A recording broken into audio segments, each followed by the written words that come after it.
Welcome back to a brand new episode of Gen Z BTC. It's me, Satoshi Guapamoto, your favorite Bitcoin educator in the space. And today, this is probably the most important thing about Bitcoin that you need to understand. Otherwise, you will go broke and you'll lose all your money and you're going to cry and you're going to cope and you're going to beg for your money back. You're not going to get it back ever. You're going to be probably poor forever and it's over for you. That's it. There is no second chances. There is no doing it over. All right. So I really want you to understand the importance of this. When you buy from Strike, when you buy from Coinbase, when you buy from Swan, when you buy from KuCoin, when you buy from Crypto.com, when you buy from Robinhood, when you buy from Webull, when you buy from Moomoo, when you buy from any exchange, wherever you're buying Bitcoin, when you buy it there, they are the owner. Okay? Strike is the owner when you buy it on Strike. Coinbase is the owner. Swan is the owner. Crypto.com is the owner. They own the Bitcoin. Cash App is the owner when you buy it on Cash App. Okay? The same way, when you put money in the bank, you don't own the money anymore. The bank owns the money. When you withdraw, you're asking for the money back. And they can tell you no. They can tell you no. This has happened many times throughout history, okay? Look up 2008. Look up the definition of a bank run. Look up a list of bank runs throughout history. You'll find there's quite a lot. And that's because it's not your money. You don't own the money. You just gave it away. You told them to hold it for you for a while, okay? When you buy from Strike, what you're doing is you're giving Strike US dollars. They're going out and they're going to market makers. They're buying the Bitcoin. And then they're holding it in their system. Be like, hey, you gave us the dollars. Here's your Bitcoin on a screen. We've got it for you, but we hold the keys. We hold the keys to your Bitcoin. All right. Imagine Bitcoin like Bitcoin's like a house, right? That's the network. Bitcoin is the house. You need a key to get inside your house, right? This is the key. This is the key. This is the key. This is the key. This is the key. Do you see what I'm putting down? Are you picking it up? All right. These are the keys. These are the keys to the house. Without the keys to the house, you can't get in. You're going to be outside and then it's going to get really cold. All right. And then you're going to freeze to death. And then dogs are going to come and eat you. All right. And then the police are going to have to come and shoo the dogs away and they have to see that horrific scene. All right. That's what's going to happen. Your economic carcass, right, is going to be devoured by the cold winds of inflation. That was fire. Somebody write that down. That's essentially what's happening when you are buying on Strike, Coinbase, and Swan, and then leaving it there. You're leaving it in their protection. You are believing that these companies will protect your Bitcoin better than you can. Some people you might actually believe that, okay? You might actually believe that.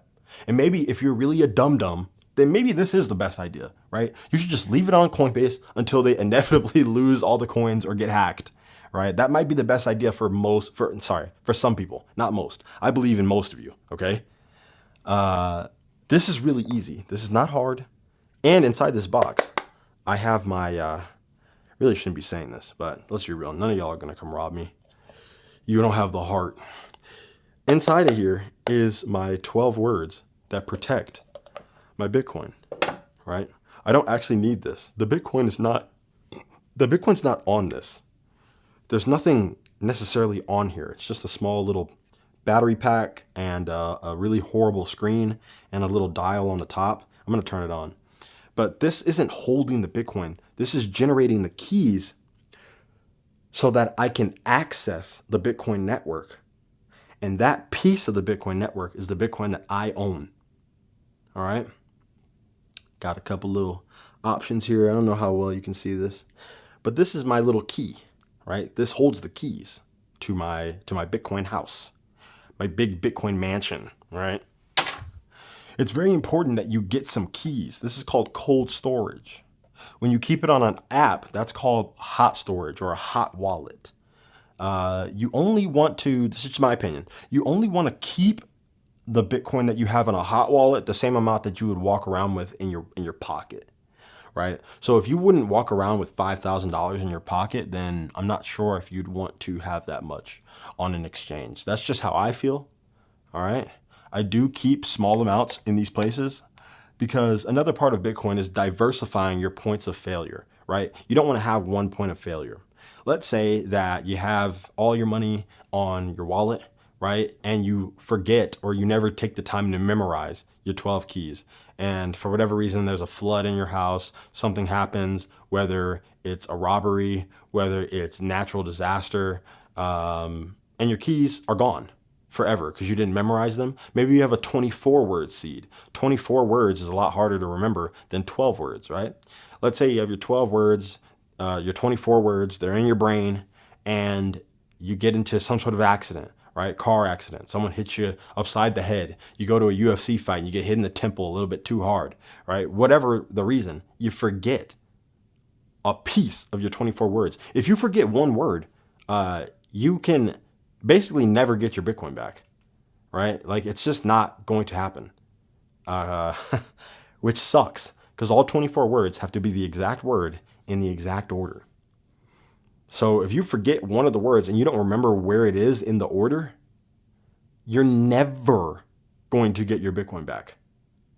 It's just not going to happen. The amount of combinations you would have to do, even with a super large computer model, I just don't think that that's possible. Maybe I'm wrong. Someone correct me. Someone figure out the number, crunch the numbers. But for the most part, it's going to be a really bad day for you. It's going to be a really bad day for you. It's going to be like that guy who lost his hard drive in the dump. I believe he was somewhere in Europe, and he still can't find that storage. You know, you're going to be in that same situation. But instead of looking for a hard drive, you're going to be looking through the innermost reaches of your brain to try to find that word, and you're not going to find it. Well, maybe you will. I hope you will. But in the case that you lose it, you're stuck. You're finished. You're cooked. You're donezo. So that's why I like to keep just a little bit on Strike, a little bit on Coinbase, a little bit on Swan, and a little bit on Cash App, because it's unlikely that all four of those will fail, and then I'll still have access to a small portion of my holdings, right? But the majority I own in my custody. And this is what most people will end up doing because this is the safest route, because this is the only way to turn Bitcoin into a bearer asset. What's a bearer asset? It just means that you're holding it in your hand, right? Like, let's just pretend this was a gold bar. The gold bar is a bearer asset because the bearer, me, I'm holding it. No one else is holding it. I'm holding it. Now, a certificate at the bank saying that I have ownership of one gold bar, it's not a bearer asset because the bank is holding it. I'm trusting that they will uphold the value of my certificate to say, hey, I'm here to cash in on my one gold bar. But that has the same amount of validity as your money in the bank, because you're essentially going to the bank saying, hey, this number on my phone, this is actually a certificate of the $800 that I have in my checking account. So I'd like to get that out now, please. They can tell you no. They can say, well, what do you need it for?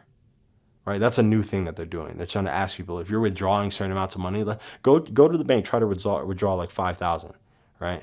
They might ask you, hey, what are you doing with that? Why do you need it? Why are you withdrawing 5,000 right now? You know? And that's because, one, they're trying to control and survey everything you do. I don't know if you've noticed. But two, it's because they might not have that actual money at the bank. Okay? Look up stories like, again, New Zealand, Australia, Europe, here in America. There's stories of people not being able to get their money out of the bank. And they're like, well, it's my money. It's my money. What do you mean you don't have my money? No, dude, they don't have their money. You gave them the money. What are you talking about? It's not yours anymore. You gave up ownership. You have claim to an IOU, but who's to say that that IOU is good? It's not. There's no guarantee of that. Bitcoin is only a bearer asset when you hold the keys. Trust me, I know. I lost 10 bands in Voyager, all right? Voyager was another Bitcoin, no, it was a crypto company. Voyager was a crypto company, all right? And they got cooked, okay? They went under.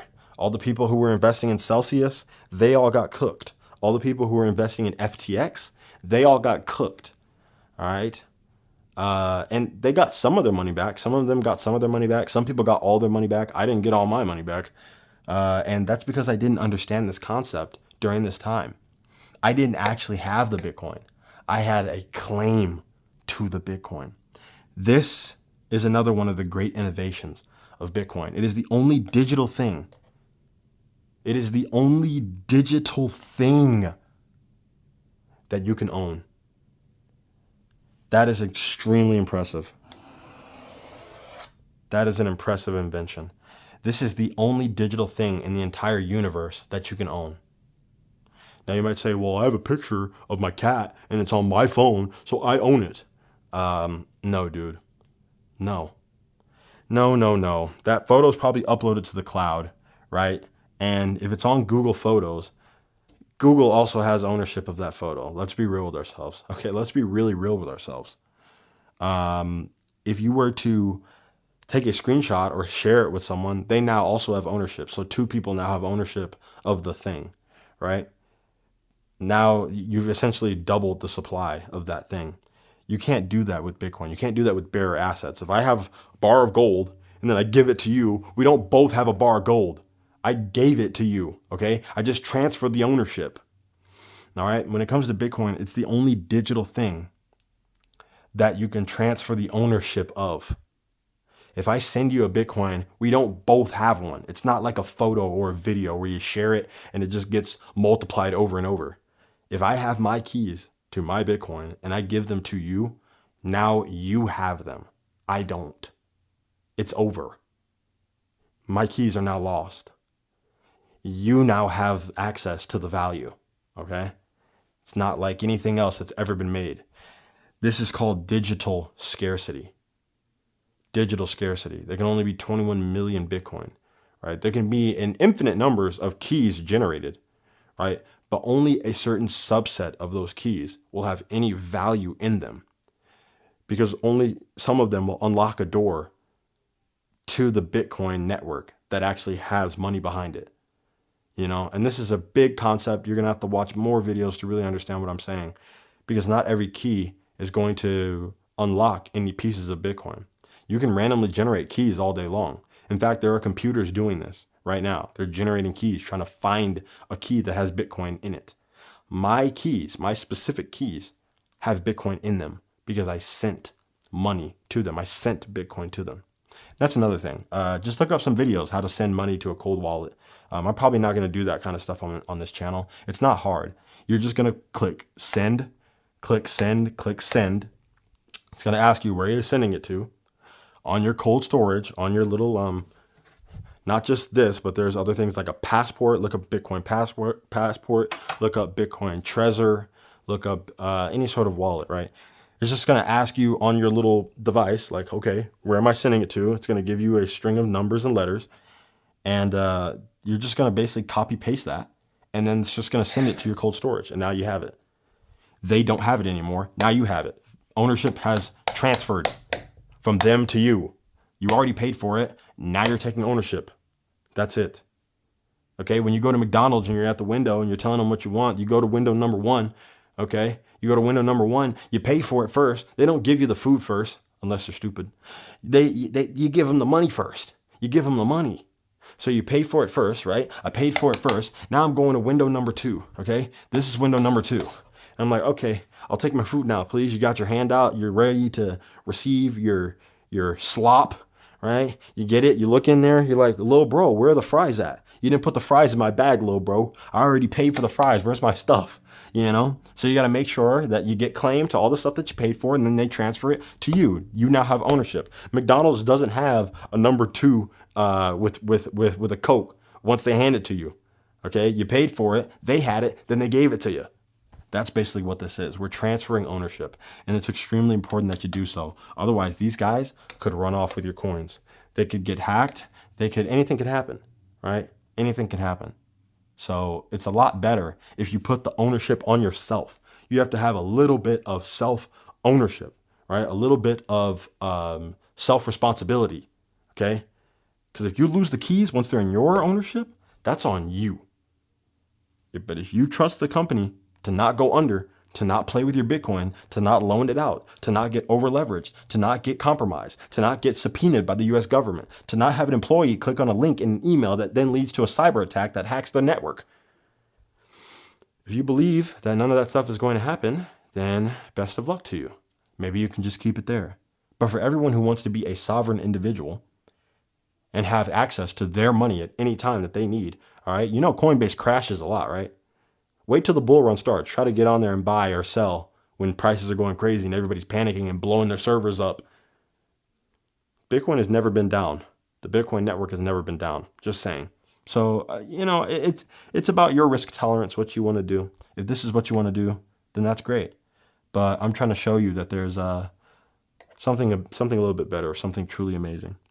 You can use cold storage to own your own value.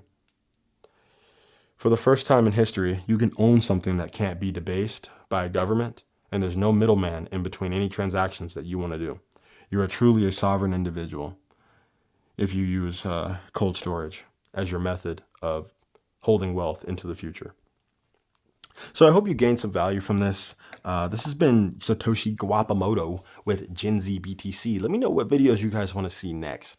I'm feeling very creative today. I'm cooking today, and I'll continue to cook more and more. So just keep coming back, stay hungry, and keep learning.